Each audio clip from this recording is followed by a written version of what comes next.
జరుగుతుంది sir. Next అదే విధంగా తీసుకుంటే ఇటీవల కాలంలో పేదరికానికి పరిగణలోకి తీసుకున్నటువంటి 2 ప్రధాన సందర్భాలు ఇవి. ఏ సందర్భాల్లో పేదరికాన్ని పెరుగుతుంటే ఆకలి మరియు ఆశ్రయం లేకపోవడం అనేది కూడా పేదరికంగా తీసుకున్నారు సార్. ఆకలి మరియు ఆశ్రయం లేకపోవడం అనేది కూడా ఇక్కడ మనకు పేదరికం. అంటే మనకు తినే సందర్భంలో కావలసిన 3 పూట్ల ఆహార పదార్థాలు లభించకపోవడాన్ని పేదరికం తీసుకున్నాము.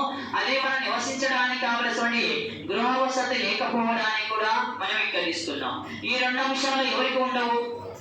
బిచ్చగాళ్ళు కావచ్చు, అదేవిధంగా అనాథలు కావచ్చు, మరియు డాబాలో పనిచేసే వ్యక్తులు కావచ్చు.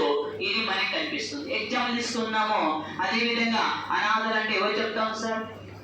ఎటువంటి ఆసరా లేని వ్యక్తి. ఎగ్జాంపుల్ తీసుకోండి, మన 2 పక్కన కొంతమంది ఉన్నారో లేదా? ఎగ్జాంపుల్ ఇప్పుడు మీ సర్కిల్లో ఉన్న టెంపుల్ ఉందని చూడండి.